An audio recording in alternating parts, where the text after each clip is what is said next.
오늘 제가 지난주에 적용에 대해서 너무 이렇게 휙가닥 지나간 것 같아서 좀 적용이 뭔지 조금 이렇게 더 설명을 드리고, 그리고 난 다음에 이제 어떻게 말씀 묵상을 제가 하는가 그 이제 순서를 스텝을 잡았거든요. 그거 소개하고 예제로 한 본문을 잡았어요. 그것까지 해드리고 끝내려고 했는데 어, 한 번, 그러니까 예제 하나로 하기에는 너무 좀 부족한 것 같다는 생각도 들었고요.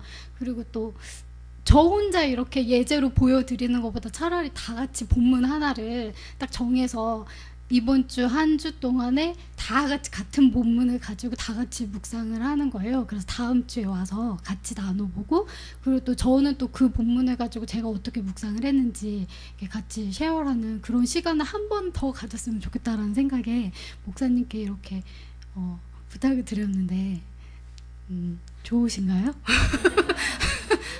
네. 자, 그러면 제가 지난주에 끝나기 전에 한번 점검해 보겠다고 제가 얘기했었는데 기억 나시나요, 혹시?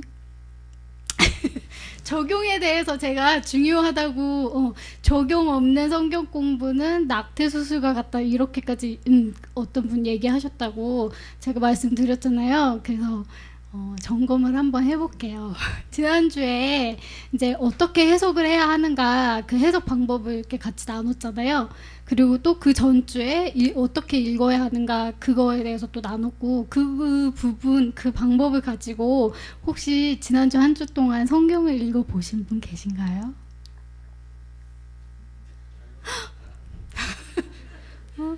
아무도 안 계세요? 네. 아무도 안 계세요? 어디 읽으셨어요?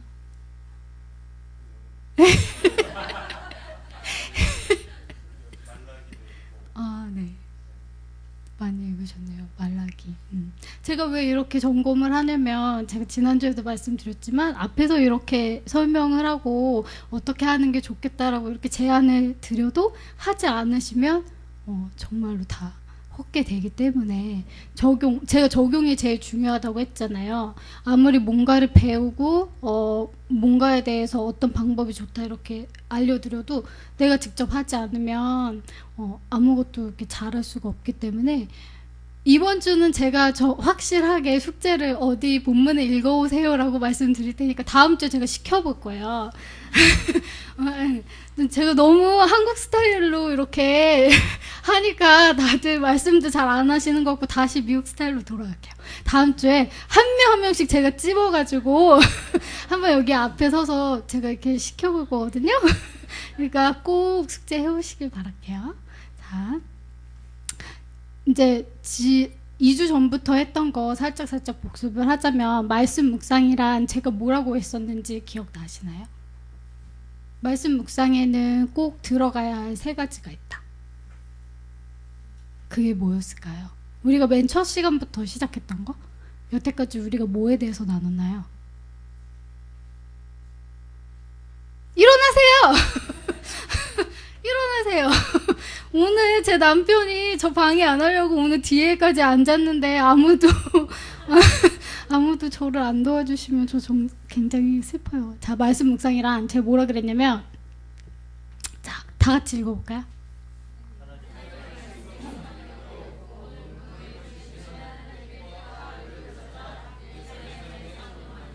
네, 저희가 말씀 묵상, 성경을 읽는다, 말씀 묵상을 한다라고 했을 때 우리가 하나님의 말씀 읽고, 그러니까 여기 제가 빨간 글씨로 3개 포인트를 잡았죠. 읽고 하나님의 뜻과 의도를 찾아, 그러고 나서 적용하는 거. 이 세 가지가 다 들어가야 하는데, 이거가 제가 읽고 찾고, 그러니까 해석하고 적용하고 이렇게 순서를 해놨잖아요. 제가 그냥 아무데나 읽기, 뭐 찾기, 적용하기 이렇게 써놓은 게 아니에요. 말씀 묵상의 3요소이기도 하지만 이것이 순서가 돼야 되거든요.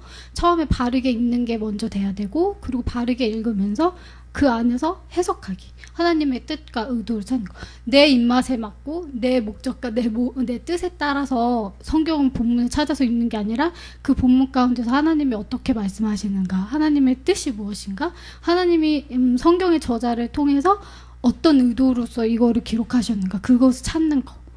그거를 찾은 다음에 적용이 들어가야지 올바른 적용이 된다라고 말씀드렸어요. 왜 안 되지? 적용하기. 적용하기란 무엇일까요? 지난주에 제가 도서관에서 식당에 앉아서 밥 먹고 있는데 제가 그 책상에 붙여 있었던 그런 표지판? 표시? 그거 제가 사진으로 찍어서 보여드렸었는데 기억나세요? 네. 자, 그거 좀 이따가 다시 할까요? 자, 올바른 적용은 제가 아까 전에 순서에 대해서 얘기했잖아요. 읽기, 해석하기, 적용. 왜 그렇게 순서가 나가냐면 올바른 적용은 올바른 말씀 해석에서 나오기 때문에. 말씀에서 그 하나님은 A를 얘기하고 계시는데 나는 계속 그거를 보면서 나는 B야. 그래 나는 B를 해야지. 이렇게 얘기하면 이게 올바른 적용이 될까요? 그러면 저희가 그거를 가지고 말씀 묵상을 올바르게 했다고 얘기할 수 있을까요? 아니죠. 하나님이 A를 말씀하셨다면 우리도 그 말씀을 A로 받아들여야 되고 A를 행해야 되는 거. 이게 올바른 적용이라고 할 수 있어요. 자, 이거였죠. 기억나시나요? 네. 아름다운 사람은 머물다간 자리마저도 아름답다. 적용에 대해서 제가 설명을 할 때 어떤 예제를 찾아야 될까 계속 생각하다가 이 예제가 제일 그나마 쉬울 것 같아서 다시 갖고 왔는데요, 사진을. 자, 아름다운 사람은 머물다간 자리마저도 아름답다. 근데 그 밑에 보면요, 누가 썼어요? 네, 식당 관계자 일동이 썼어요. 그럼 우리는 저자를 알게 됐죠. 이거를 쓴 사람들, 식당 관계자.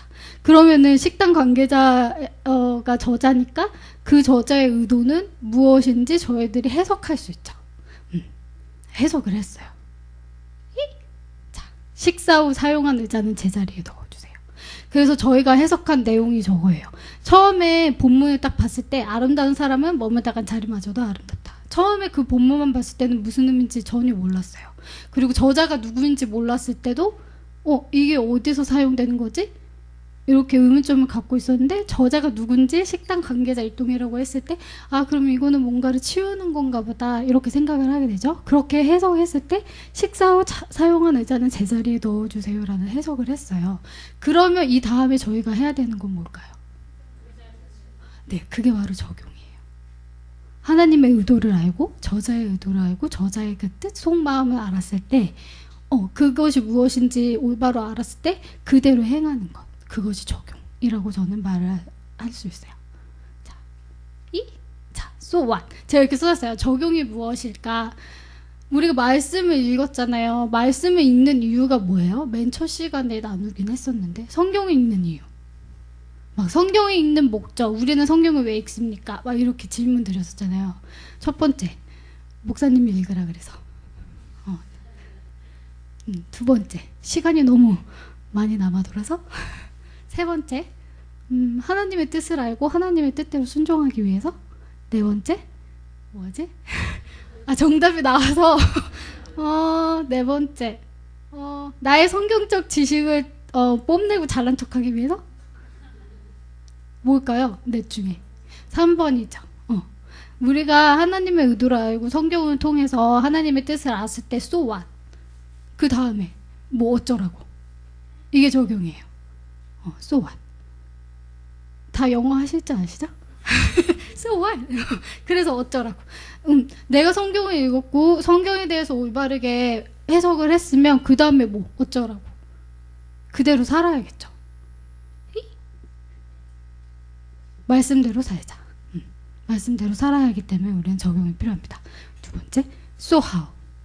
우리가 so what, 그 말씀을 읽고 so what, 무엇을 해야 될까 생각을 했을 때 그러면 하나님의 뜻을 저희가 찾았잖아요. 그러고 나서 그럼 내가 이렇게 해야겠네. 근데 그 다음에 어떻게, 구체적으로. 자, 어떻게 적용할 것인지를 찾아야 합니다.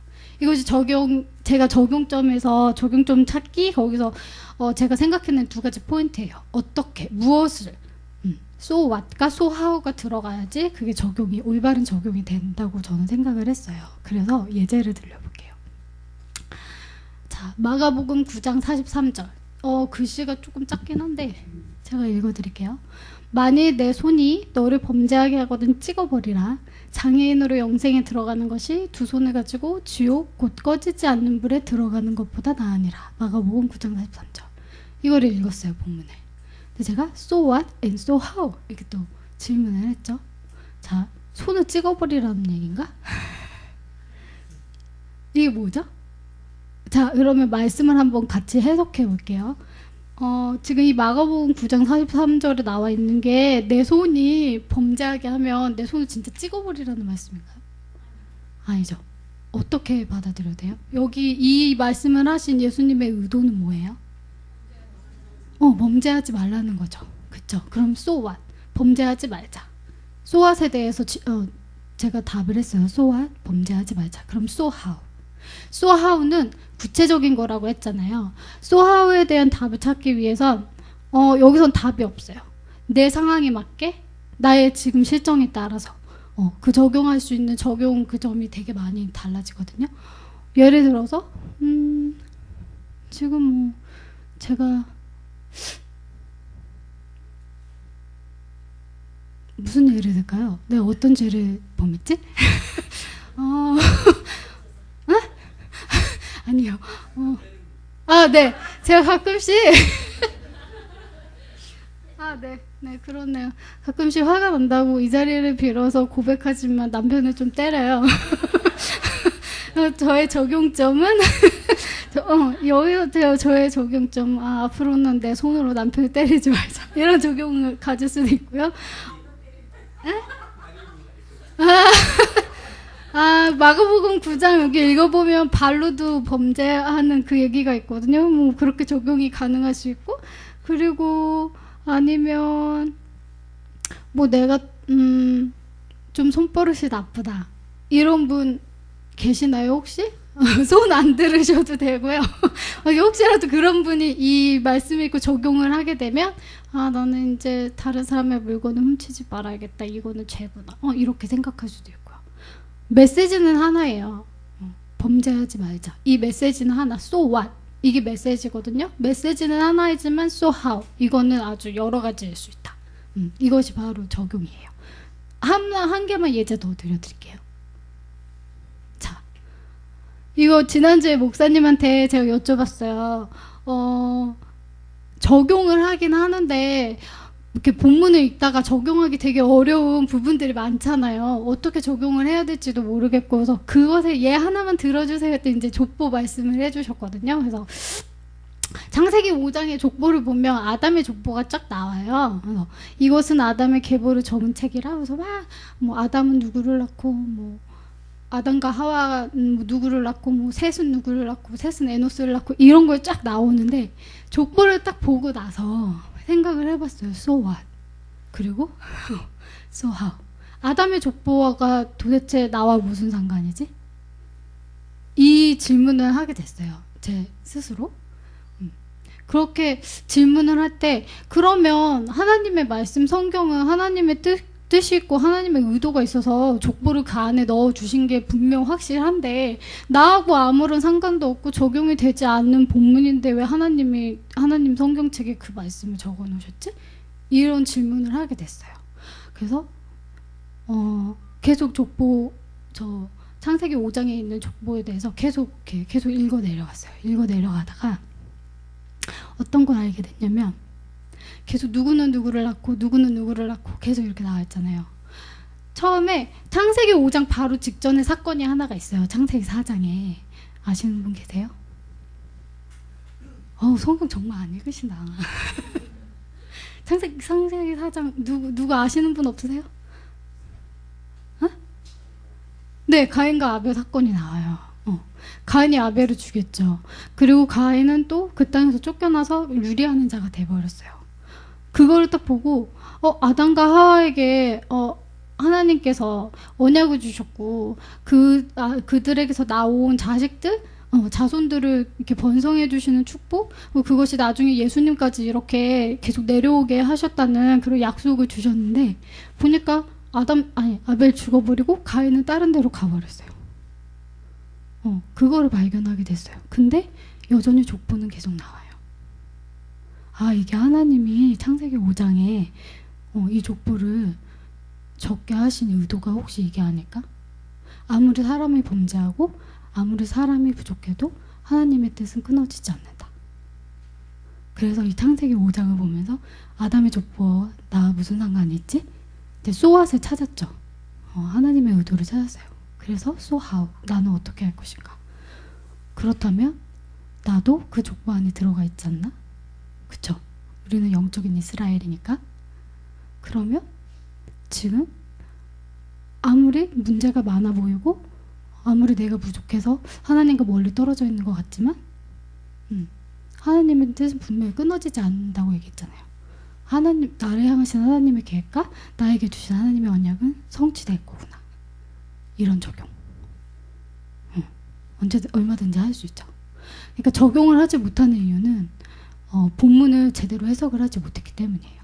하나님이 정말 의도, 하나님의 참 뜻을 알면 거기에 따라서 적용할 수 있는 방법이 되게 많이 나와요. 그리고 또 5장을 보면 창세기뿐만 아니라 다른 족보들, 마태복음에 나오는 족보도 있잖아요. 이제 예수님의 계보라 하면서 예수님까지 딱 나오는 거. 그거를 보고 또 예수님의 족보가 그럼 나 무슨 상관이야? So what? 무슨 상관인가 생각해 봤어요. 그랬더니 무슨 상관이 있냐면 예수님의 족보에 나도 올라가 있잖아요. 나의 정체성이 바뀌었어요. 그쵸? 나는 내가 하나님하고 아무런 상관이 없고 예수님하고 아무런 상관이 없는 사람인 줄 알았는데 알고 봤더니 예수님의 족보에 내가 올라갔어. So what? 그걸 알게 됐어요. 그럼 so how? 어떻게 살아야 될까? 어떻게 적용할까? 예수님의 자녀답게 예수님의 족보에 올라가 있는 왕족답게 그리스도인답게 그렇게 살아가야 되겠다. 이런 적용을 또 끌어낼 수 있어요. 그쵸? 그러고 나서 구체적으로 이제 제가 있는 상황에서 계속 적용하는 거예요. 너무 좀 이렇게 추상적이잖아요. 그리스도인답게 살아가는 거. 예수님의 족보에 올라가 있는 사람답게 살아가는 거. 근데 좀 더 구체적으로 나의 상황에 맞게 이거는 정답이 없는 거니까 내가 지금 큐티를 제대로 안 하고 있다. 말씀을 하나도 읽지 않고 있다. 그러면 그리스도인답게 살아가는 거 그거를 적용을 시켜보면 뭐 하루에 성경 한 장 읽자 뭐 이런 적용도 갖고 있을 수 있는 거고 적용은 되게 무한하게 많이 나올 수 있거든요. 그렇기 때문에 뭔가 성경을 딱 보실 때 이건 조금 이상해 내용이 좀 이상해 이런 생각이 드는 본문이나 아니면 이게 도대체 무슨 얘기지? 이거 없어도 되는 거 아닌가? 이렇게 생각 드시는 그런 본문이 있다면 그거는 절대로 거기에 허투루 나와 있는 본문이 아니에요. 다 뜻이 있고 하나님의 의도가 있고 하나님의 뜻이 있는 본문이기 때문에 그냥 이렇게 보고 넘어가시지 말고 제가 항상 중요했던 거 뭐라 그랬죠? 성경 읽을 때 꼭 해야 되는 거? 질문하기. 왜 이게 여기 있지? 이거를 통해서 하나님이 뭐를 말씀하시려고 하는 거지? 그런 질문을 조금씩 던져보시면 적용할 수 있는 그런 적용점들을 좀 많이 찾을 수 있을 것 같아요. 네. 그런 얘기를 좀 먼저 해드리고 그리고 이제 제가 나름대로 찾았던 저의 묵상 방법 그것들을 이제 소개해드릴게요. 적용 쉽죠?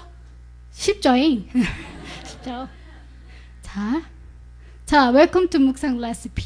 레시피라고 이제 이름을 지은 게 뭐냐면 제가 이거를 혼자 알아낸 건 아니에요. 제가 뭐 신학을 전공한 것도 아니고 설교학을 전공한 것도 아니었는데 2년 전이었나?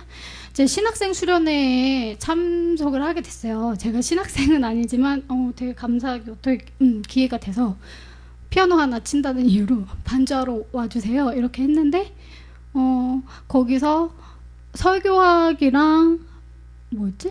해석학 이제 박사학위 가지신 목사님이 이제 신학생들 그리고 목사님들을 상대로 이제 설교를 작성하는 방법, 어떻게 하면 바른 설교를 만들 것인가, 어떻게 하면 올바른 해석을 할 것인가, 신학생들한테 가르치는 그 커리큘럼을 가지고 강의를 하셨어요. 근데 그 자리에 제가 있었던 거예요. 그걸 딱 보는 순간에 이거다 이런 생각이 들었던 게 저도 계속 그 방법으로 큐티를 하고 있었거든요. 그러니까 제가 지난번에 말씀드렸잖아요. 제가 한번 큐티하면 막 6시간 7시간 하게 됐다고. 이 방법을 쓰게 되면 조금 부작용이 하루 종일 아무것도 못할 수도 있어요. 그런데 이게 좀 생활화가 되면 점점 시간이 줄어들 수도 있거든요. 그리고 솔직히 본문 하나를 가지고 하루에 한 개씩 한 본문, 뭐 오늘 마태복음 1장 했으면 내일은 마태복음 2장하고 내일 모레는 마태복음 3장하고 이렇게 할 필요 없어요. 일주일 동안에 마태복음 1장을 가지고 깊게 묵상해도 상관없어요. 우리에게 있어서 큐티라는 게 언젠가부터 꼭 그거 같아요. 신문에 보면 그거 나오잖아요. 뭐지? 신토부리 점괘? 막. 오늘의 운세. 감사합니다. 언젠가부터 큐티가 저희에게 다가올 때는 오늘의 운세 같은 그런 걸로 다가오진 않았나? 이런 생각이 들었어요. 하루에 한 장 묵상 안 하고 하루 한 번만 빠져도 뭔가 어떻게 될 것 같고 그리고 꼭 한 절을 꼭 찝어내야 되고 근데 그 한 절 찝는 것도 그 본문에서의 키포인트가 아니라 내 마음에 와닿는 단어 그냥 이렇게 그 부적처럼 계속 그걸 가지고 하루 살아가는 거예요. 그 한 절 말씀을 가지고 근데 그거는 올바른 큐티의 올바른 묵상이 아니죠. 자, 순서를 제가 이렇게 정했어요. 그래서 그분이 하신 거는 이제 설교 레시피였는데 설교를 어떻게 설교문을 어떻게 쓸 것인가 뭐 이런 거였는데 제가 조금 이렇게 고쳐서 저희는 평신도로서 성경을 어떻게 묵상할 것인가. 그래서 제가 이렇게 스텝을 좀 잡았어요. 첫 번째는 본문 읽기. 제일 중요한 거죠. 읽지 않으면 아무것도 할 수 없어요. 그쵸? 두 번째는 메모하기. 세 번째는 질문하기. 네 번째는 주해하기. 제가 좀 어려운 말로 주해하기라고 써놓긴 했는데 해석하기잖아요. 해석하기. 다섯 번째는 관찰하기. 여섯 번째는 적용점 찾기. 자, 넘겨도 될까요? 감사합니다. 김지훈 집사님 열심히 메모를 하고 계는데 정말 감사합니다. 너무 뿌듯해요. ESB 막 그 책도 사시고 정말 너무 뿌듯해요. 자, 다 쓰셨나요? 네. 자, 제가 그러면은 이렇게 얘기하면은 모르시잖아요. 제가 하나하나씩 설명을 해드릴게요. 자, 첫 번째 본문 읽기. 처음에 맨 첫 시간에 제가 읽기에 대해서 설명했었던 거 기억하세요? 그 내용은 이제 토대로 제가 적은 거거든요. 첫 번째 본문 읽기를 할 때 본문을 읽을 때는 마치 처음 대하는 것처럼 생소하게 읽어나가야 한다. 이미 알고 있다고 하는 선 지식과 이거 다 적을 수 없으니까요. 제가 나중에 이거 세미나 다 끝나면 밴드에다가 올려놓을게요. 이미 알고 있다고 하는 선 지식과 선 입견으로 인하여 본문의 각 줄 사이에 있는 메시지를 간과하는 경우가 많기 때문이다. 그러므로 읽을 때는 단어 하나, 글자 하나까지 세심하게 읽어나간다. 근데 포인트는 너무 단어에만 집중하면 안 된다. 왜냐면 제가 지난주에 해석하기 얘기할 때 글의 흐름을 읽으라 그랬잖아요. 글의 문맥에 따라서 읽어야지 단어 하나만 이렇게 하면 지난주 코끼리 그림 기억하시나요? 그렇게 돼요. 그렇게 되니까 세심하게 읽긴 읽되 동사 위주로 너무 단어에만 집착하지 말고 그리고 그거 생각나시죠? 저 생소하게 읽어나가야 된다. 처음 대하는 것처럼 본방사수하자. 본방사수하자. 제 방 보지 마세요. 본방. 자, 그동안에 안 나오셨던 분들은 잘 이해를 못 하실 거예요. 제가 뭔 드라마 얘기를 하고 있나 왜 본방사수를 하라 그러나는데 그것도 제가 나중에 다 올려드릴게요. 자, 그 다음에 두 번째 메모하기. 메모하기를 그 위에 읽는 과정에서 눈에 보이는 대로 기록한다. 쭉 읽어 나갔잖아요. 밑줄 치셔도 돼요. 밑줄 치시면서 메모도 해도 되고 그리고 뭐 이렇게 굵은 걸로 사인펜으로 형광펜으로 이렇게 칠하셔도 되고 그러면서 이제 써 나가는 거예요. 왜 메모하기가 중요하냐? 메모를 잘 하게 되면 메시지를 찾는 데 있어서 가이드 역할을 해주기 때문이에요. 어떤 게 중요한 건지 어떻게 키포인트인지 내 마음에 제일 와닿고 내가 제일 좋아하는 단어 이런 게 아니라 그 성경에서 말하는 본문에서 말하는 키포인트 가이드 역할 메시지를 찾기 위해서 그래서 메모하기가 제가 두 번째 넣었고요. 세 번째는 질문하기. 제가 처음에 말씀드렸죠. 성경을 읽고 있는데 성경은 물론 하나님의 말씀이지만 사람의 손으로 사람의 언어로 쓰여져 있기 때문에 우리 모르는 게 있으면은 질문해야 된다고. 질문하는 거는 창피한 게 아니에요. 나 아무것도 모르는데 아는 척하는 게 더 창피한 거지. 모르는 게 있으면 질문을 해야 돼요. 그리고 계속 왜 이게 여기에 있는 건가? 왜 이거를 쓰셨을까? 왜 이런 단어를 쓰셨을까? 이런 생각하면서 읽어 나가야 되거든요. 그래서 질문하기를 제가 읽어드리면, 질문하기의 단계에서는 본문을 읽으면서 의아했던 점, 그리고 이해가 잘 가지 않는 점, 혹은 이미 알고 있었던 것이 다른 의미로 다가올 때 그러한 것을 기록한다. 그러니까 메모를 다 하고 난 다음에 메모하기가 중요한 키포인트를 쓰는 거잖아요. 그러고 나서 모르는 단어나 왜 이거를 여기다 넣는지 모르겠다면 질문을 쫙쫙 써 나가시면 돼요. 그리고 질문하기 단계에서 가장 많이 하는 질문은 왜? 라고 하는 의미다. 왜 이렇게 하였을까? 왜 저자는 그렇게 말을 썼을까? 이런 거. 그리고 질문하기에서는 하나님의 행동이나 말 또는 등장인물의 행동이나 말에서 힌트를 찾아낸다. 이게 질문하기의 포인트예요. 그 다음엔 주의하기, 해석하기. 이건 제가 지난번에 해석하기 하면서 말씀드렸죠. 질문하기의 질문을 토대로 다른 번역본들. 근데 제가 말씀드렸을 때 다른 번역본들 얘기할 때 새 번역 성경이 저는 가장 좋습니다라고 얘기했는데 새 번역 성경이 가장 좋습니다라는 뜻은 아니라고 말씀드렸죠. 왜냐면 원어 성경을 빼고는 다른 성경이 어차피 다 번역본이에요. 그렇기 때문에 완전할 수 없을 수도 있거든요. 여기서 헬라어하고 히브리어 읽으실 수 있으신 분은 원어 성경 읽는 게 가장 좋아요. 근데 저희는 그런 거 못하잖아요. 그러니까 다른 번역본들 이렇게 보시고, 그리고 또 주석, 사전, ESV 사신 분들은 그 주석 잘 찾으시면서 읽으셔도 되고, 그리고 이거 모르겠다 그러면 제가 가장 제일 좋은 방법은 뭐라 그랬죠? 네, 목사님을 이용하라.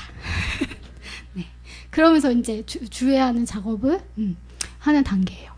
지나치게 신학적 논쟁이 되는 것들은 될 수 있으면 피하고. 예를 들어서 뭐가 있을까? 요한은 뭐 지옥에 갔다. 막 이런 해석?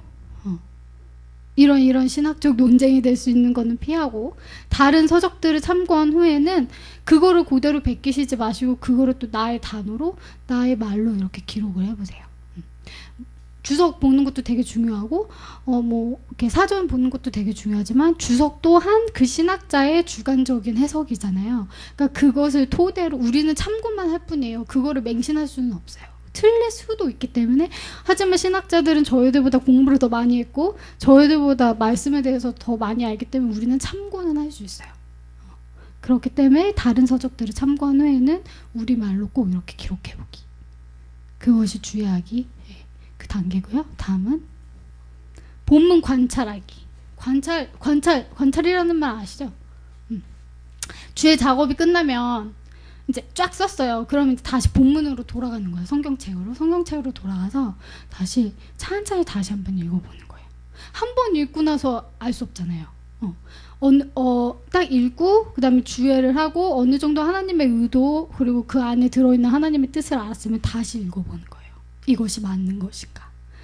주석이 제가 아까 이제 100% 맞는 게 아닐 수도 있다고, 다른 번역본들이 100% 맞는 게 아닐 수도 있다고. 그렇기 때문에 제가 해석한 내용을 가지고 다시 본문으로 돌아가서 체크업을 하는 거예요.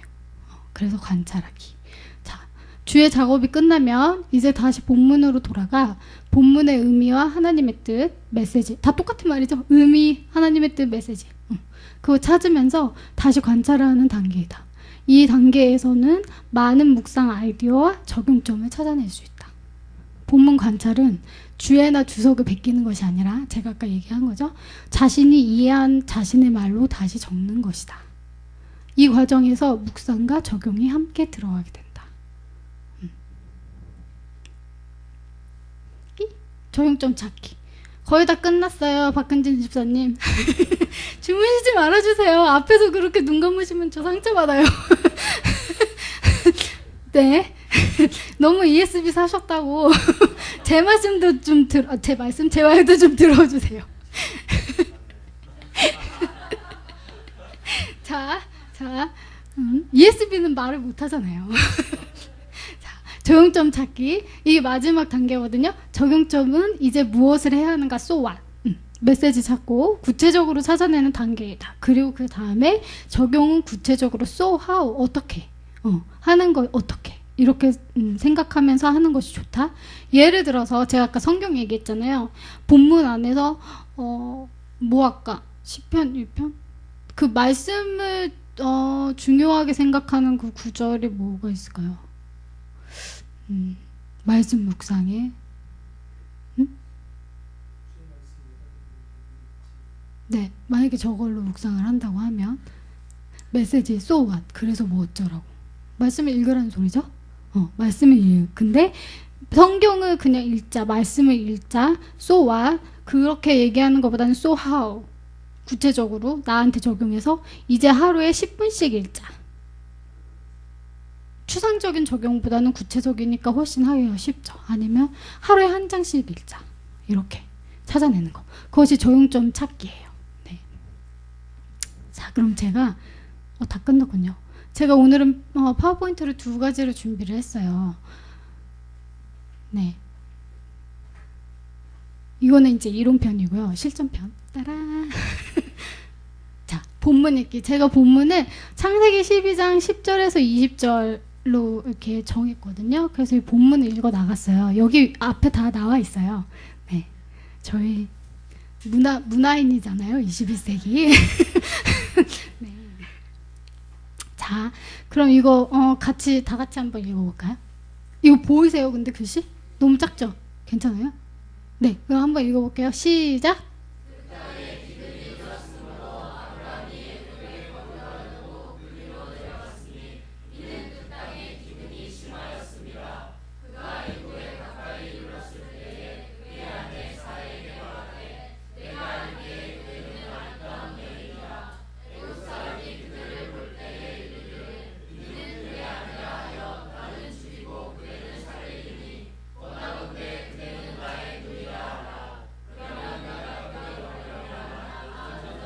내 목숨이 그대로 말미암아 보존되리라 하니라.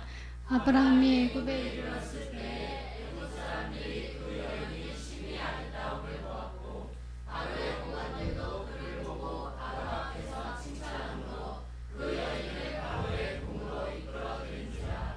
이에 바로가 그로 말미암아 아브라함을 후대함으로 아브라함이 양과 소와 노비와 암수나귀와 낙타를 얻었더라. 아이고 죄송해요.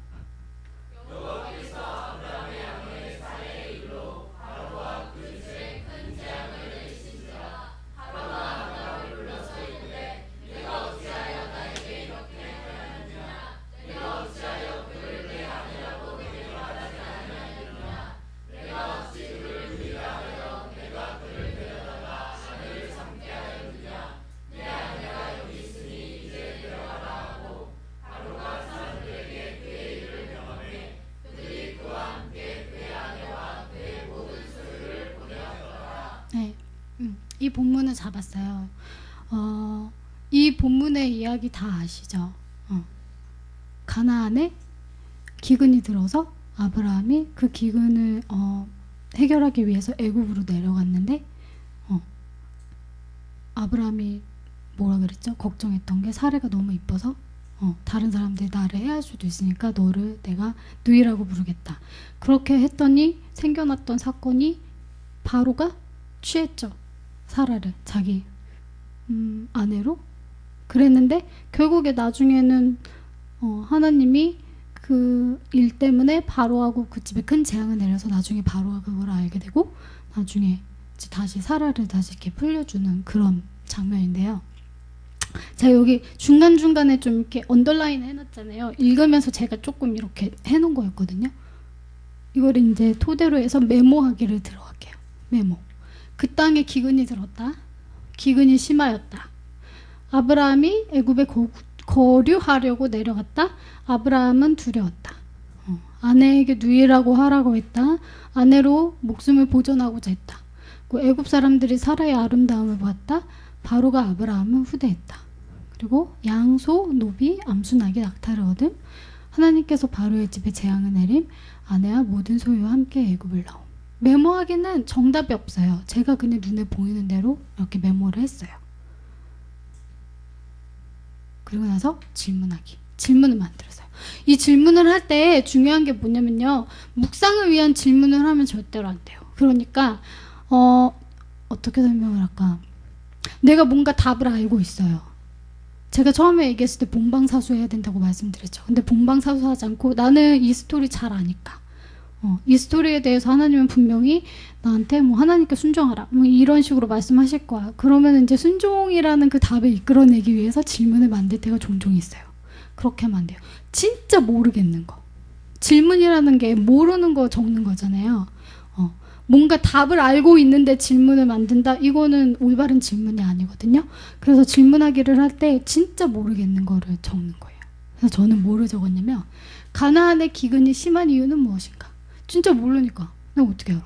성경에 안 나와 있잖아요. 그쵸? 두 번째는 아브라함은 왜 두려워하였나? 그리고 정말 이거는 사적인 질문인데 이런 사적인 질문도 괜찮아요.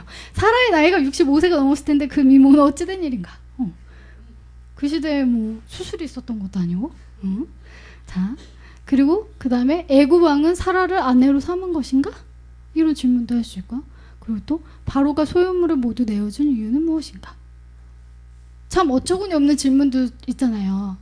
나중에 이런 거는 본문의 포인트를 찾으면서 이렇게 지워나가시면 되거든요. 그렇기 때문에 질문하기, 제가 아까 그랬잖아요. 모르는 거 질문하는 거는 부끄러운 일이 아니다. 모르는 게 있으면 무조건 다 적어놓으세요. 그러고 나서 넘어갈게요. 본문 주에. 이제 이건 제가 주석을 좀 찾아봤고 다른 번역본들 비교하면서 제가 이제 주해를 하면서 써놓은 거거든요. 자, 하나하나씩 주해를 했는데요. 제가 하나씩 또 다 읽어드릴게요.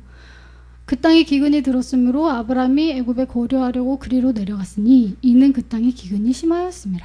이거 주해를 어떻게 했냐면 아브라함이 가나안에 이르러 거주하였으나 그곳은 오히려 쉽게 기근이 드는 곳이었다.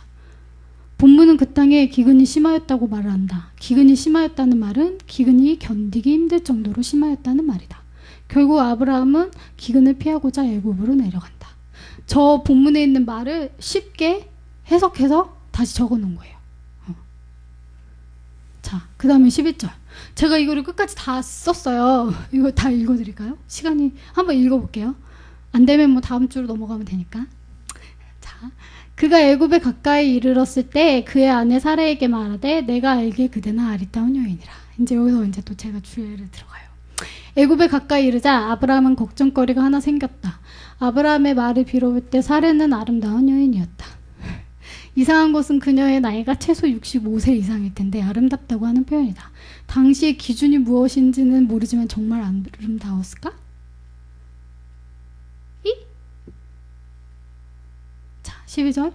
애굽 사람이 그들을 볼 때 이르기를 이는 그의 아내라 하여 나는 죽이고 그대는 살리리니. 아브라함이 걱정한 것은 아내의 아름다움으로 인하여 자신이 죽게 될 것을 걱정한 것이다. 나는 죽이고 그대는 살리리니 라는 표현에 자신의 아내를 걱정하고 있는 모습을 볼 수 있다. 되게 나쁜 남편이죠. 원하건대 그대는 나 이렇게 재밌게 읽을 수 있어요. 자, 원하건대 그대는 나의 누이라 하라. 그러면 내가 그대로 말미암아 안전하고 내 목숨이 그대로 말미암아 보존되리라 아니라. 이것도 제가 어떻게 주의를 했냐면 결국 아브라함이 생각해낸 것은 아내를 누이라고 하는 일이었다. 아브라함은 아내로 인하여 목숨을 유지하고자 한 것이다. 사실 아내 사례는 그와는 친척지간이었으니 틀린 말은 아니었다. 그렇게 나쁜 놈은 아니었도 보면 이건 사실이니까. 본문 안 읽고 제가 주의한 것만 그럼 쭉 읽어드릴게요. 정말 아브라함의 예견대로 애굽에 이르자 애굽 사람들이 사례의 아름다움을 보았다. 애굽 사람들의 안목이 의심스럽다. 그런데 어쩌면 사례는 정말 아름다운 여성이었을지도 모른다. 난 못 봤으니까. 뭐 성경이 이렇게 얘기하는데 믿어야죠. 이거. 그 다음에 결국 사례는 바로의 궁으로 끌려가게 된다. 궁으로 이끌어들인다는 말은 바로가 아내로 삼았다는 말이다. 물론 후궁이다. 바로가 이 일로 아브라함을 후대하게 된다. 이러한 바로의 후대는 아브라함이 아내를 여동생이라고 소개함으로 인한 지참금으로 해석할 수 있는 부분이다. 지참금, 결혼 지참금. 이거는 이스라엘의 문화를 알아야 되겠죠. 제가 처음에 해석하기 얘기할 때 문화적인 거리를 좁혀야 된다. 그렇게 얘기했죠. 주석을 찾아보니까 결혼 지참금에 대한 그런 얘기가 나와서 알게 된 거예요. 즉 아내를 데려오면서 돈을 지불하던 당시의 방식으로 이해된다. 이거를 딱 보면서 아브라함이 자기 부인 동생으로 속였는데 왜 저렇게 복을 받았을까? 그럼 우린 복 받기 위해서 아내를 팔아야 된다. 이런 적용이 나면 진짜 큰일 나는 거죠. 그때는 그런 이스라엘의 문화가 있었기 때문에 받아온 거예요. 그 그러나 아브라함의 이러한 행동으로 인하여 하나님께서 직접 개입하신다. 하나님은 바로와 그 집에 큰 재앙을 내리시게 된다. 당시의 재앙은 신의 노여움으로 인식되었고 그 원인이 신에게 있다고 믿었다. 즉 이러한 병의 원인이 어느 신에게 있고 그 신의 불편한 심기를 풀어주는 일이 병의 해결책이라 생각하였다. 바로가 정말 하나님이 무섭고 아브라함이 하나님의 뭐 그런 종이기 때문에 그 사례를 되게 좋게 해서 보내준 게 아니었어요. 정말 신이 무서워서 단지 그 이유 때문에 바로가 신앙이 있어서 보내준 게 아니에요. 바로는 아브라함을 불러 자신의 잘못이 아니라 아브라함의 잘못으로 인하여 이러한 일이 일어나게 되었음을 말을 한다. 그러고 나서 이제 데리고 가라 그랬죠. 뭐 쭉 바로는 자신의 결백을 주장하고자 앞서 주었던 모든 재물과 함께 아브라함과 그의 아내 사라를 내보내게 된다. 자기 신의 결백을 주장하려고. 바로가 착해서가 아니라 사람이 실수한 일을 하나님께서 수습하신 것이다. 전 이러한 결론을 이끌어냈어요. 예? 자, 그러고 나서 이제 본문 관찰하기에 들어갔어요. 그렇게 주의를 한 다음에 이제 제가 다시 그 본문으로 다시 돌아가서 그 주의를 한 그 베이스를 가지고 제가 다시 제 말로 썼어요. 아브라함은 하나님의 말씀을 따라서 고향을 떠나 약속의 땅 가나안에 이르게 된다. 그러나 그가 거주하는 곳에 기근이 들게 된다. 그것도 아주 심하게 기근이 들었다. 기근이 심하게 들게 되므로 아브라함은 애굽으로 내려가게 된다. 아브라함은 기근을 피해 애굽으로 내려감으로 기근은 해결되는 듯하다. 그러나 그는 더 큰 문제에 부딪히게 된다. 그 문제는 다름이 아니라 아내를 빼앗기게 되는 일이다. 아브라함은 이 일이 두려웠다. 그래서 그는 한 가지 생각을 꺼낸다. 아내에게 여동생이라고 해달라는 것이다. 제가 이렇게 줄거리를 쭉 쓰는 거잖아요. 그러나 아브라함의 이러한 생각은 더 큰 문제에 부딪히게 된다. 생략할게요. 좀 이렇게 많으니까. 하나님께서 아브라함의 이런 행동에 대해서 친히 개입하셨고, 그리고 하나님의 약속을 인간이 어기게 된 거다. 그 아브라함의 선택에 대하여 하나님께서 직접 바로의 꿈에 나타나 이 일을 해결하신다. 사람의 실수를 하나님께서 직접 수습하신 것이다. 하나님의 언약은 하나님께서 성취하신다. 인간은 그저 신실한 하나님을 믿고 의지하고 참고 기다리는 일만 하면 된다. 자신의 능력으로는 앞당길 수 없음을 또한 알아야 할 것이다. 제가 이제 제 말로 적은 거거든요. 그러고 나서 이제 묵상 아이디어를 찾았어요. 어떤 아이디어? 3가지 아이디어를 이 본문을 통해서 얻었는데, 가나안은 약속의 땅이다. 맞죠? 우리 항상 설교에서도 얘기하고 뭐 교회 예배 시간에도 항상 가나안으로 가야 된다. 이렇게 말씀하시죠. 근데 그 약속의 땅에도 기근이 있을 수 있대요. 근데 한 번도 이거에 대해서 생각해 본 적 없었던 것 같아요. 그냥 하나님의 약속의 땅 이렇게만 생각하고 젖과 꿀이 흐르는 땅. 근데 그 젖과 꿀이 흐르는 땅에 기근이 있었대요. 한 번도 이거에 대해서 생각해 본 적이 없었던 것 같아요. 이 포인트를 잡았어요. 그리고 문제는 이 어려움이 우리의 힘으로 어쩔 수 없는 어려움이라는 사실이다. 어떻게 할 것인가? 3번째, 가나안이 젖과 꿀이 흐르는 땅이 되기 위해서는 하나님을 절대적으로 의지하는 일이 필요하다. 아브라함은 애굽을 선택하였으나 더 큰 위험을 직면하게 되었다. 가나안이 분명히 하나님이 말씀하셨던 약속의 땅이었으면 기근이 왔더라도 거기에 있었어야 됐죠. 그런 포인트를 좀 찾아냈어요. 그러고 나서 적용점을 찾았어요. 약속의 땅 가나안에도 기근이 있을 수 있다는 점을 인정하자. 그리고 약속의 땅은 하나님을 신뢰하고 의지할 때 비로소 약속의 땅이 된다. 하나님은 당신의 약속을 지켜나가신다. 인간의 계획은 결코 하나님을 앞서갈 수 없다. 이런 적용점을 찾았어요. So what? 그쵸? 그러고 나서 so how? 어떻게 적용할 것인가? 그거는 개개인의 숙제예요. 제가 어떻게 말씀드릴 수 없어요. 자, 그러면 묵상 내용을 제가 다시 처음부터 정리를 할게요. 이제까지 했던 거 잊어버리셔도 돼요. 제가 아까 그 스텝을 가지고 이런 묵상을 했어요. 지금 나눠드릴게요. 제목을 잡아봤어요. 아주 건방지게 설교처럼. 자, 제목 가나안에도 기근은 있다. 주제는 우리의 삶에 찾아온 기근은 하나님을 신뢰함으로 해결할 수 있다. 이거를 주제로 잡았어요.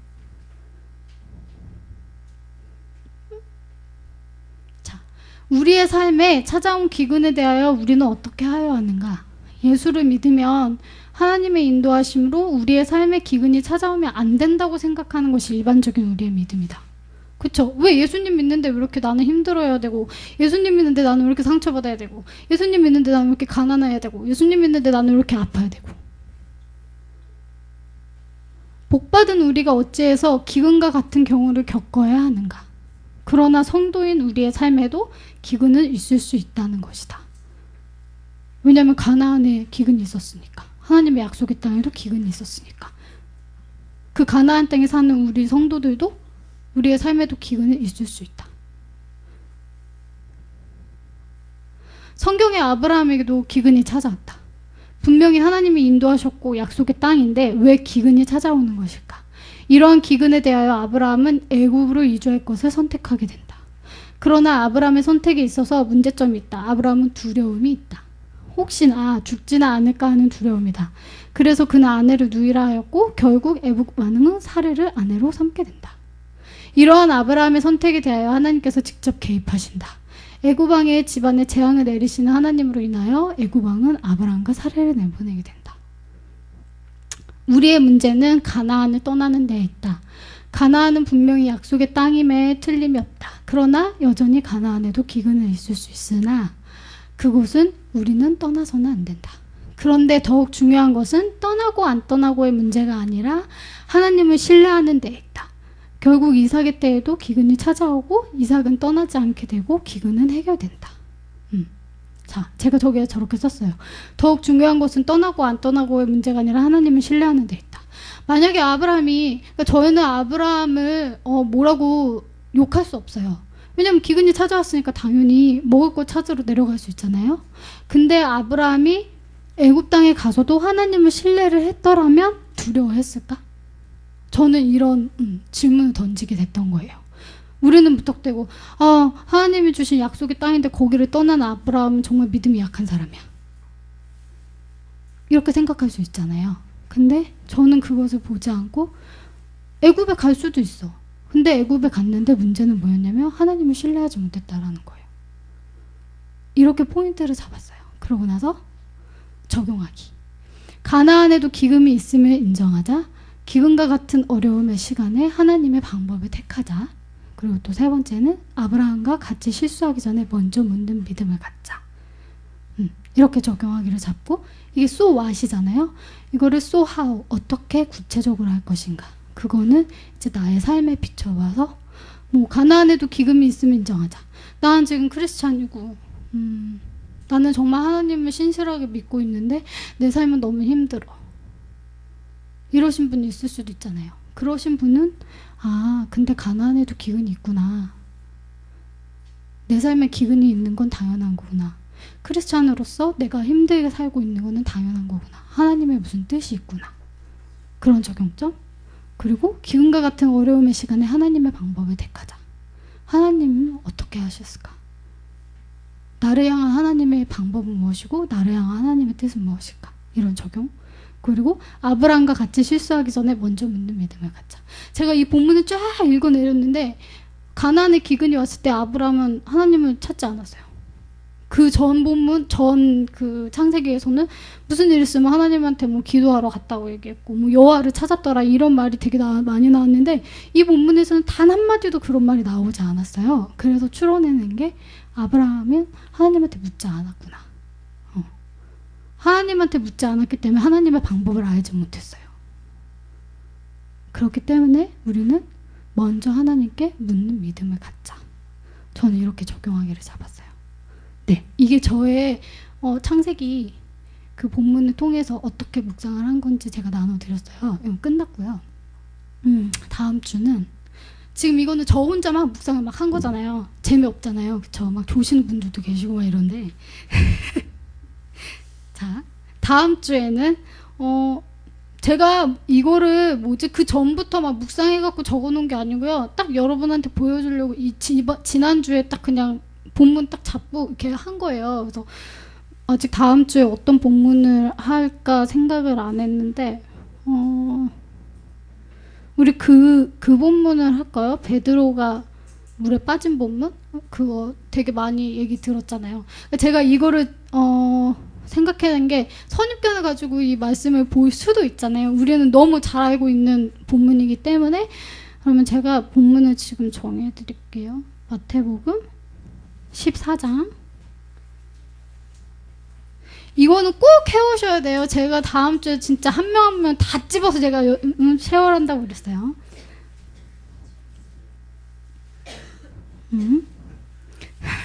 박근진 집사님이랑 어떡해. 안혜숙 집사님? 안혜숙 집사님 아니지. 저는 이름은 못 외워요. 박근진 집사님 뒤에 계시는 집사님 성함이 뭐였죠? 박재용 집사님 두 분은 제가 꼭 시킬 거예요. ESB 있으시니까.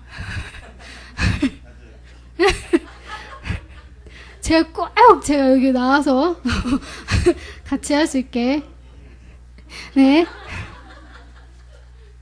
제가 본문 정해드릴게요. 마태복음 14장 28절에서 32절까지. 마태복음 14장 28절에서 32절까지. 이거 저희 이번 주, 그러니까 오늘은 뭐 힘드시면 쉬시고요. 내일부터 토요일까지 일주일 동안 제가 그랬죠. 이거는 오늘의 운세가 아니라고. 하루에 꼭 한 본문씩 묵상할 필요 없어요. 얼마나 깊게 묵상하는가가 중요하지 얼마나 많이 묵상하는가는 중요하지 않거든요. 그래서 마태복음 14장 28절에서 32절까지 이번 주 한 주 동안 같이 묵상하고 다음 주에 제 묵상을 먼저 보여드리고 집사님들 묵상을 들을까요? 아니면 집사님들 묵상을 먼저 듣고 제 묵상을 보여드릴까요? 그럼 제가 알아서 할게요. 네, 그럼 오늘은 여기까지 하겠습니다. 감사합니다.